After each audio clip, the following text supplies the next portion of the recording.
Last episode तक हमने देखा जीहुन को सबके सामने खुद को युनजे की गर्लफ्रेंड बताते हुए, जिस पे मिंजू कहती है मजाक चल रहा है क्या, यहाँ पे कुछ भी बोल रहे हो। वो जब रियलाइज करती है कि उसने कितनी बड़ी बात कह डाली तो बोलती है मैंने सबके स्ट्रेस को भगाने के लिए ऐसा कह दिया।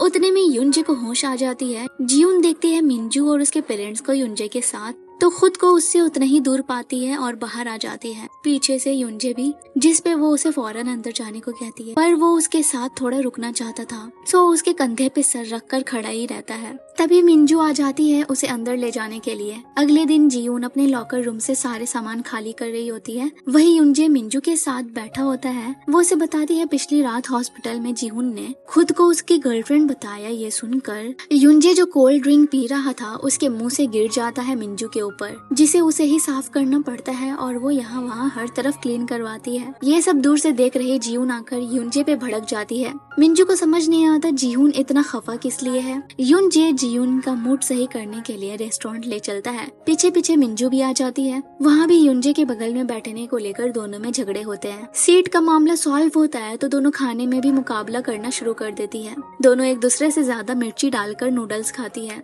और दोनों के मुंह से धुएं निकलने लगते हैं। युनजे इन दोनों से फ्रस्ट्रेट हो चुका था। उसके बाद जब जीहुन युनजे के साथ अकेली होती है तब उसे मना करती है मिंजू के साथ हैंग आउट करने से। उसे ऐसे मिर्ची लगता देख युनजे को उसमें जीहुन दिखने लगती है और उसका उसे किस करने को मन होता है, पर जब उसका सपना टूटता है तो उसका मन बदल जाता है जीहुन को देखकर। वही मिंजू को रेस्टोरेंट ओनर बुलाती है एक बुक देने जो उनके टेबल के पास से मिली, पर वो उसका नहीं था बल्कि युन का था। वही योंगसेok की माँ उसे बताती है कि उसके डैड की हालत बहुत खराब है, कभी भी अल्लाह को प्यारे हो सकते हैं, इसीलिए उनकी आखिरी ख्वाहिश जल्दी से पूरी कर दे शादी करके, और जब भी हॉस्पिटल आए तो अकेले ना आए वरना वो वक्त से पहले ही चल बसेंगे। अपने बेटे को ऐसे अब तक सिंगल देखकर उतने में उसे ज्योंगजा बुलाती है क्योंकि उसे उसको देखने का मन हो रहा था। वो उसे एक वॉच गिफ्ट में देती है और अपने फीलिंग्स का इजहार किस करके करती है। वही हम देखते हैं जीहे को जो मैच मेकर कंपनी में जोड़ियां बनाने का काम करती है, पर ये काम कभी कभी हेक्टिक हो जाता है। उसकी एक कॉलीग उसे बताती है कि वो बहुत जल्द क्विट कर रही है ताकि अपने सपने और अपने प्यार को वक्त रहते ढूंढ सके।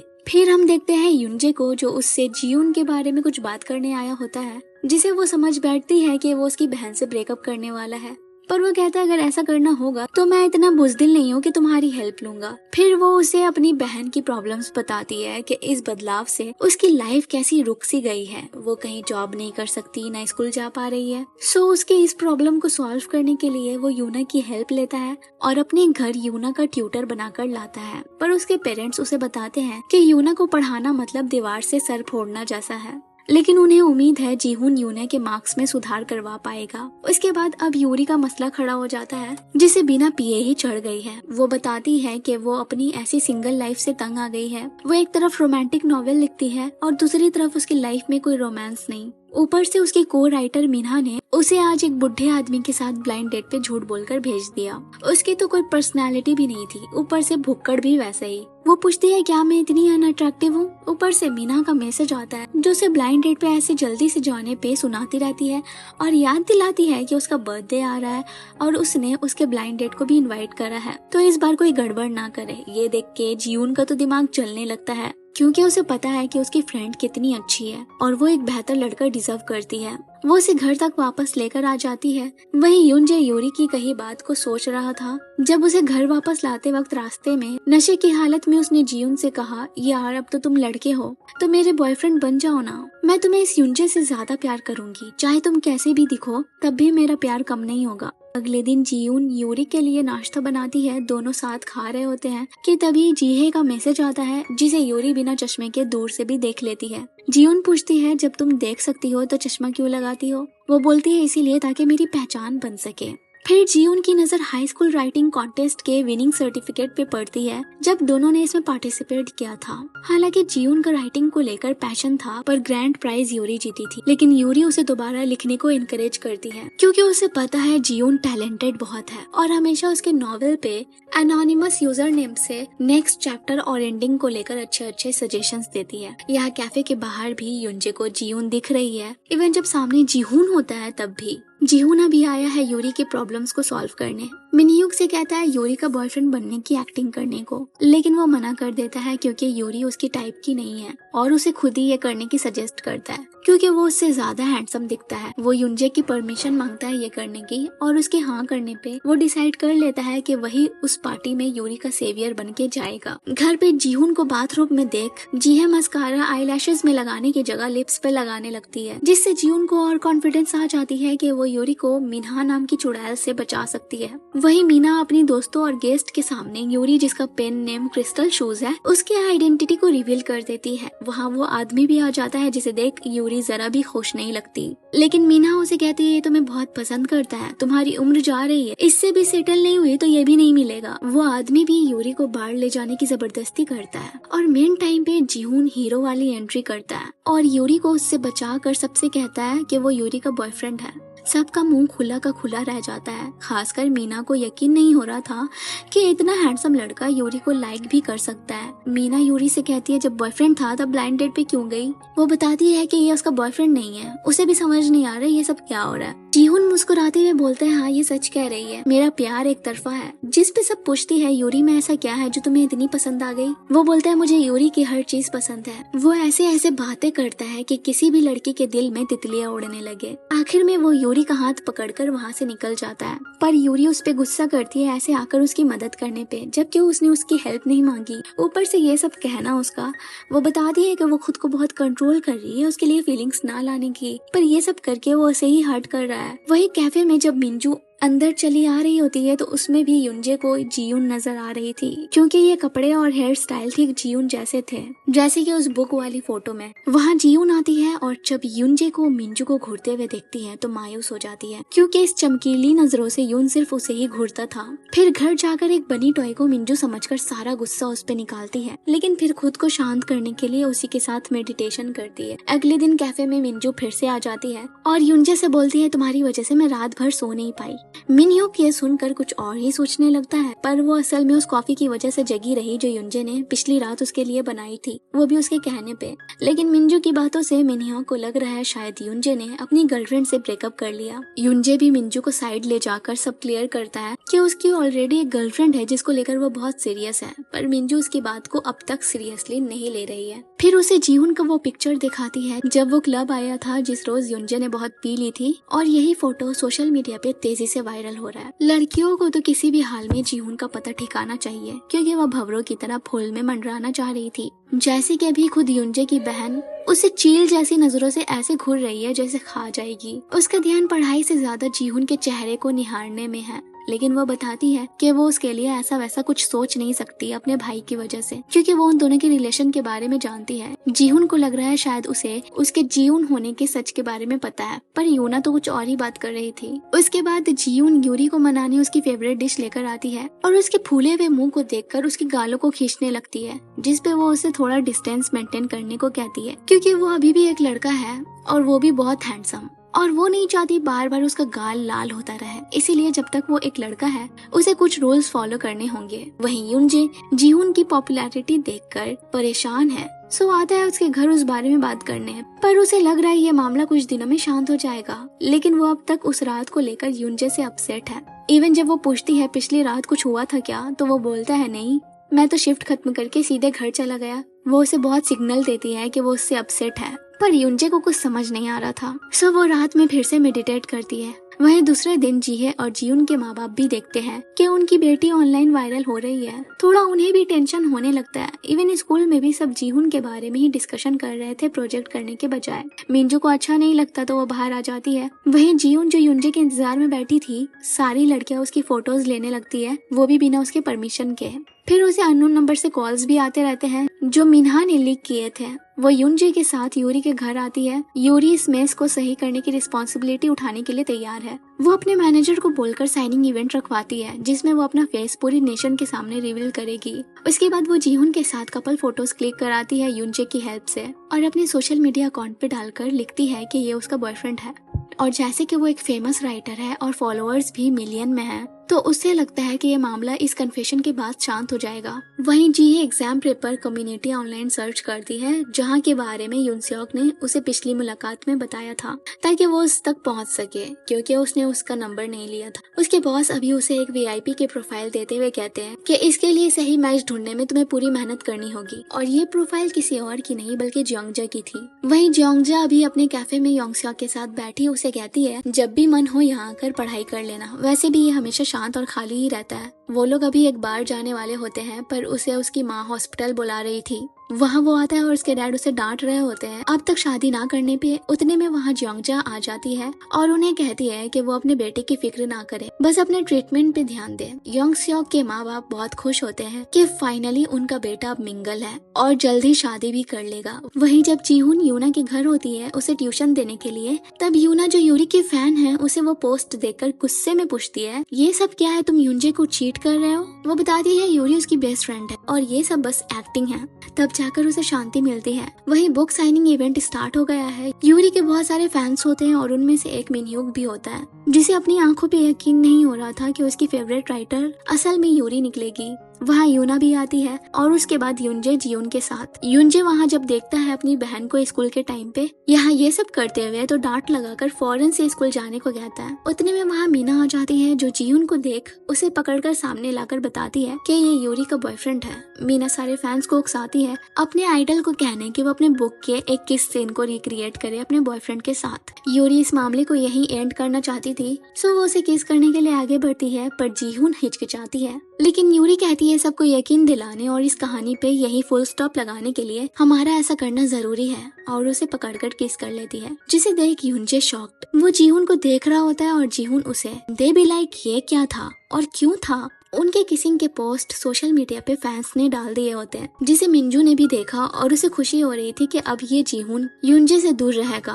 वहीं जीहे उस पते पे आ पहुंचती है और ओनर से योंगसेok के बारे में पूछती है और उसके हॉस्टल तक पहुंच जाती है। वो उसे वहाँ देख हैरान होता है। वो बोलती है वो जानना चाहती थी कि वो इतने सालों तक कैसा कर रहा था लाइफ में, इसीलिए साइन अप करके यहाँ तक आ पहुंची और उससे उसका कॉन्टेक्ट नंबर मांग लेती है ताकि जब भी मन करे उससे बात कर सके। योंगसेok भी जब भी जीहे से मिलता है तो उसके चेहरे पे अलग सी स्माइल होती है और उसे स्कूल के पुराने अच्छे पल याद आ जाते हैं। यहाँ यूरी थोड़े से ड्रिंक में भर भर के पानी मिलाकर पी रही होती है, जिसे दूर से मिनह्योक देखकर हंसता रहता है। वो ड्रिंक करते करते रो रही है क्योंकि जीहुन के साथ वो वाला रिलेशन चाहकर भी नहीं बना सकती, पर अपने दिल को भी नहीं मना पा रही थी। ऊपर से ये किस, तो वो अल्कोहल का पूरा बॉटल उठाती है पीने के लिए, लेकिन मिनह्योक उसे रोक लेता है और उसके साथ बैठकर खाने का ऑर्डर देता है, क्योंकि उसे लग रहा है जैसे इसका हाल है इसने पूरे दिन कुछ खाया वाया नहीं होगा। वही यूनजे जब अपने घर लौट रहा होता है तो अपने डैड के सारे सामान को बाहर देखता है। पता लगता है उसके डैड स्टॉक्स में पैसे हार गए, जिसकी वजह से उसकी माँ ने उन्हें घर से निकाल दिया। वो यूनजे को मैसेज करके बताते हैं कि उनके एक बुक में कुछ पैसे हैं, वो लेकर आ जाए उनके पास,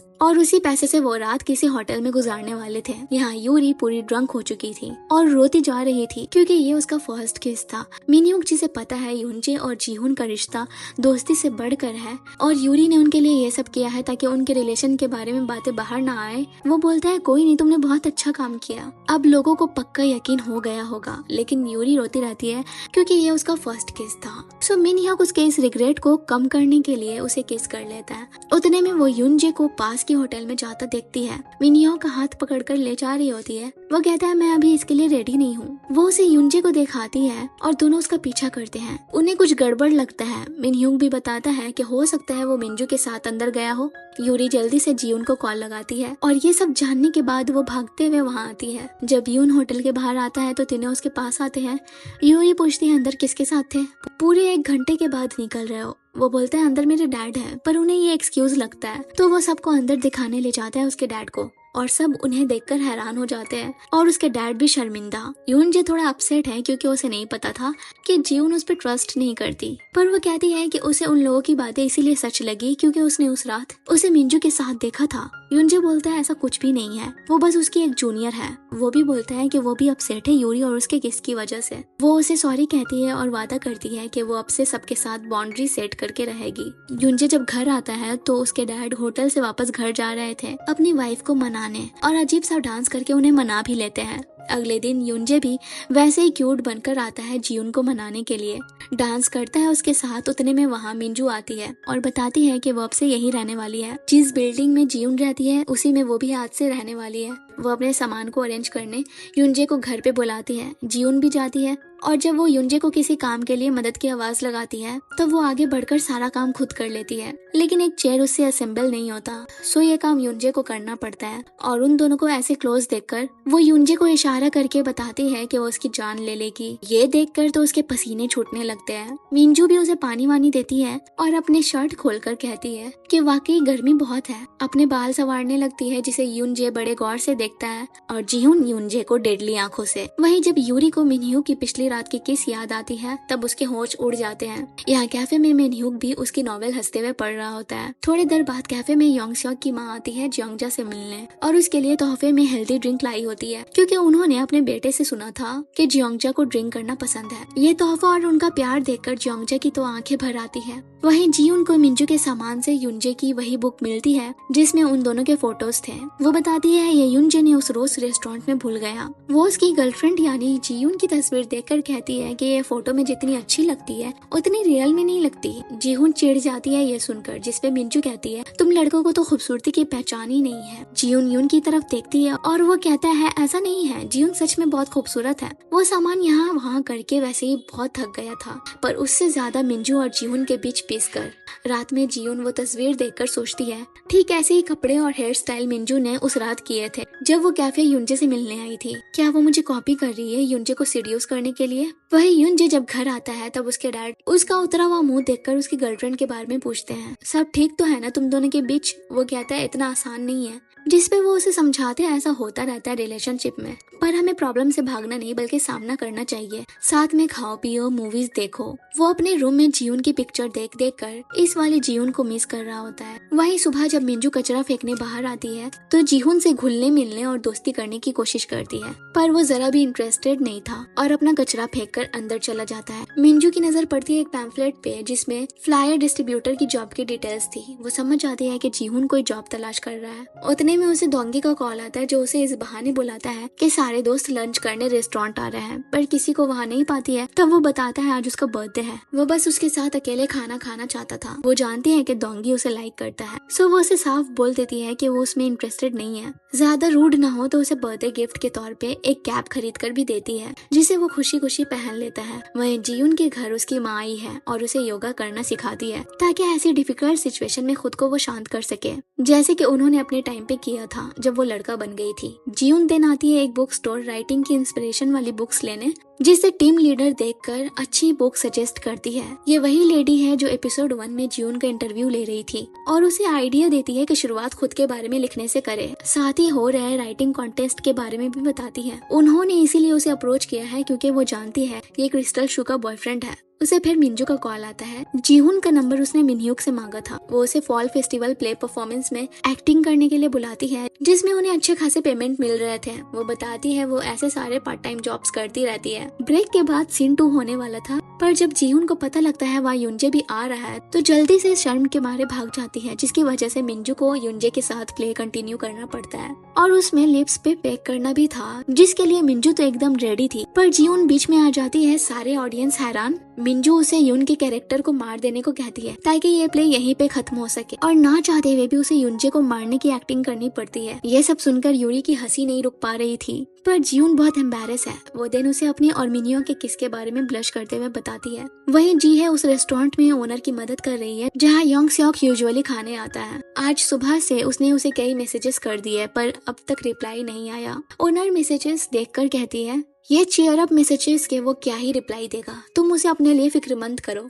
और जैसा उन्होंने कहा था वैसे ही हुआ। वो उसके हॉस्टल के बाहर खड़ी होती है और मैसेज क्या होता है कि उसके पैर में मोच आ गई है। वो भागता हुआ आता है, उसे बस स्टॉप तक पकड़ पकड़ कर लाता है, लेकिन उसे उसकी इतनी फिक्र हो रही थी कि उसे ऐसे बस में अकेले नहीं छोड़ सकता था। तो उसे कहता है मैं टैक्सी में तुम्हारे घर तक छोड़ दूंगा। वो तो खुश हो जाती है ये सुनकर। वहीं जियून जब अपने घर आ रही होती है तब दूर से देखती है किसी लड़के को मिंजू से बात करते है जो असल में डोंगी जिंदगी था। वो उसे वीकेंड पे मूवी देखने चलने की बात करता है, पर वो मना कर देती है और कहती है कि उसे उसके साथ कहीं नहीं जाना, जिसपे वो बताता है कि वो उसे बहुत लाइक करता है, इवन यूनजे से ज्यादा अच्छे से ख्याल रखेगा उसका, उसके ग्रेड्स उससे बेहतर है, उसका फ्यूचर यून से ज्यादा ब्राइट है, उसके पेरेंट्स का स्टेटस भी बहुत अच्छा है, जिसपे वो उसे यूनजे के बारे में ऐसा बोलने से मना करते हुए अभी के अभी यहाँ से चले जाने को कहती है। लेकिन उसके ना जाने पे वो खुद ही अंदर जाने लगती है, लेकिन वो उसे जोर जबरदस्ती करके रोकने लगता है, जिसे देख जीहुन को बीच में आना पड़ता है। डोंगी मिंजू के पास आकर पूछता है ये लड़का कौन है। जीहुन उसे मारकर वहाँ से भगाता है। शाम हो जाती है और वो मिंजू से उस लड़के के बारे में बहुत सीरियस होकर पूछ रही होती है, पर मिंजू बबल बॉन्ड से खेलने में बिजी थी। वहाँ जीए आती है और मिंजू को देखकर अपनी बहन से कहती है, क्या ये वही चालाक लोमड़ी है जिसके बारे में तुमने बताया। जीहुन उसका मुंह दबाकर चुप कराती है। अगली सुबह यूनजे एक नोट देखता है जिसमें लिखा था कि उसके माँ बाप 2 दिन के लिए ट्रिप पे जा रहे हैं। सो वो इसी का फायदा उठाकर जीहुन के साथ अकेले टाइम स्पेंड करने की सोचता है। और आज जीहुन यूना को पढ़ाने भी वाली थी, लेकिन यूना इस मौके का फायदा उठाकर अपनी दोस्तों के साथ मूवीज देखने जा रही है, तो ट्यूशन रीशेड्यूल करने की बात करती है। पर यूनजे उसे कहता है जीहुन जैसे आता उसे आने देते हैं, तुम्हें जहाँ जाने जा सकती हो। वो भी उसका इशारा समझ जाती है और घर से चली जाती है। यहाँ जी है अपनी VIP क्लाइंट जोंगजा से मिलने आई है। वो उसे कई सारे लड़के की प्रोफाइल दिखाती है जो फाइनेंशियली उसी की तरह स्टेबल है, साथ ही अच्छी फैमिली भी है, पर उसे कोई पसंद नहीं आता। सो वो पूछती है तब अपनी पसंद बताओ, मैं आपके लिए बिल्कुल वैसे ही लड़का ढूंढ दूंगी। वहीं यूनजे ने किचन का हालत बिगाड़ कर खाना तैयार कर लिया होता है और जीयुन भी आ जाती है। साथ लंच करने के बाद मूवीज देखने के लिए यून अच्छी फिल्म सिलेक्ट कर रहा होता है। मूवी डिसाइड करने के बाद दोनों हॉल रूम में आते हैं देखने के लिए।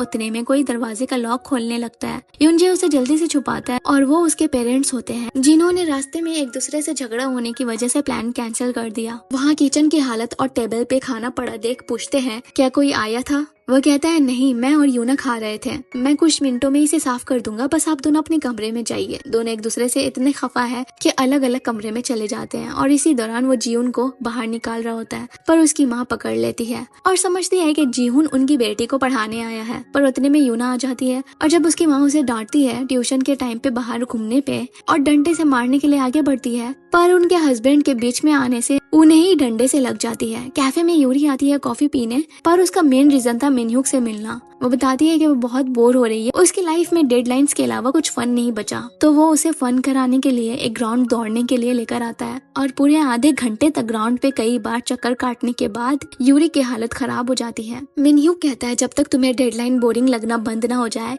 हम ये रोज करेंगे। वहीं जीयुन बुक पढ़कर लिखने की प्रैक्टिस कर रही होती है, तभी मिनजू उसके घर के दरवाजे पे होती है, जो उसके लिए थैंक यू का गिफ्ट लेकर आई थी, पर वो उसे अंदर आने नहीं देती, बाहर से ही भगा देती है और अपने कमरे से अपनी सारी फोटोज हटा देती है ताकि फिर कभी ऐसा मामला पेश आए तो उसका सच बाहर ना सके।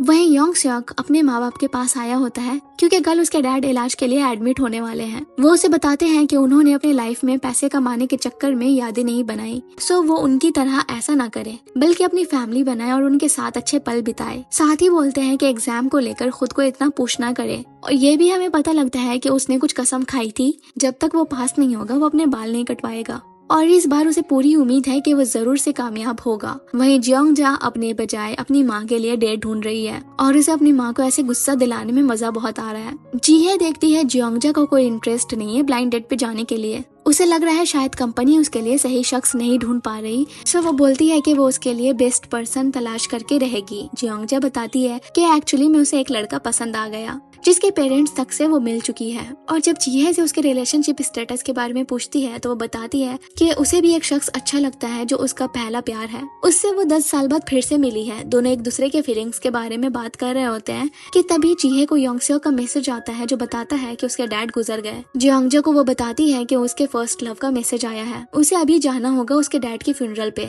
उसके जाने के थोड़ी देर बाद उसे भी मैसेज आता है। वहीं हम देखते हैं जीयुन के नाना को जो अभी अपनी बेटी के सलाह आए थे, वो असल में उनकी माँ है जो लड़का बन गई थी और अब तक वैसे ही है, जिसकी वजह से उनके हस्बैंड यानी जीयुन के माँ के वालिद ने अपनी बीवी को छोड़ दिया। ये सब के बारे में जीयुन के डैड भी जानते हैं। यही सब कॉन्वर्सेशन जब जीयुन की माँ और उनकी नानी कर रही थी तब ये सब जीयुन सुन लेती है और गहरे सदमे में चली जाती है। अपने माँ बाप से नाराज होती है इतनी बड़ी बात उससे और जीहे से छुपाने के लिए, जिसे अब तक वो दोनों नाना समझती थी असल में वो नानी है। साथ ही उसे भी डर है कहीं उसका भी हाल ऐसा ना हो जाए। वहीं फ्यूनरल में जीहे आती है जिसे देख योंगसेok उसे यहाँ आने का शुक्रिया करता है उसका हाथ पकड़कर और उसे अपनी माँ से भी मिलवाता है। उतने में जियोंगजा भी आ जाती है जिसे योंगसेok की माँ अपनी बेटी की तरह समझती है। वहाँ जीहे और जियोंगजा एक दूसरे को वहाँ देख बिना कुछ कहे समझ जाती है सारा मामला। फ्यूनरल खत्म होने के बाद जीहे बताती है कि ये फीलिंग्स बस उसकी है, उसका योंगसेok के साथ कुछ नहीं चल रहा। जियोंगजा भी बताती है कि योंगसेok के पेरेंट्स से मिलने का मतलब ये नहीं है कि उन दोनों का सब कंफर्म है, बल्कि उसके पार्ट टाइमर ने उसे योंगसेok से ब्लाइंड डेट पे मिलवाया था और वो तब से एक दूसरे को जानने की कोशिश कर रहे हैं। जियोंगजा जीहे को गिल्टी फील करने से मना करती है और बोलती है ये फैसला योंगसेok पे छोड़ देते हैं कि वो उसका डिसीजन होगा वो किसको चूज करे और उनका काम है योंगसेok को पाने की कोशिश करना। वहीं जब मिनजू घर आती है तो सीढ़ियों के पास जीहुन के मुंह को उतरा पाती है जैसे कि वो बीमार हो। वो उसे पकड़कर रूम में ले जाती है और हॉस्पिटल चलने की बात करती है पर जीहुन मना कर देती है। मिनजू किसी तरह उसे बेड पे लेटा देती है और सर छूती है तो वो तप रही थी। थोड़ी देर में बुखार उतरने लगता है और वो वहीं उसके पास होती है और जब जीहुन को नींद में रोता देखती है तो उसे चुप कराने के लिए हाथ बढ़ाती है तो वो उसका हाथ पकड़ लेती है और कहती है माँ मुझे ऐसे नहीं जीना। कुछ देर बाद वो सो जाती है और मिनजू को भी नींद आ रही थी तो वो भी उसके बगल में सो जाती है। ठंड लगने पे ब्लैंकेट भी ओढ़ लेती है। यहाँ यूनजे जो दिन से जीहुन को कॉल लगा रहा था पर उसका आंसर ना मिलने पे जीहे को कॉल लगाकर घर के लॉक का पासवर्ड मांगता है और जीहुन के रूम में आ जाता है और दोनों के ऐसे चिपक कर सोता देख शॉक्ड दोनों को आवाज देकर माजरा पूछता है। दोनों उठ जाती है और मिनजू यूनजे को देख अपना इमेज सही करने के लिए जीहुन को थप्पड़ मारकर उस पर इल्जाम लगा देती है। जीहुन का भी पारा बढ़ जाता है तो वो भी उसके बाल नोच कर कहती है कि तुम मेरे रूम में हो और मुझसे कह रही हो कि मैंने तुम्हारे साथ कुछ किया। दोनों एक दूसरे के बाल नोचने लगते हैं। यूनजे दोनों को छुड़ाने की कोशिश करता है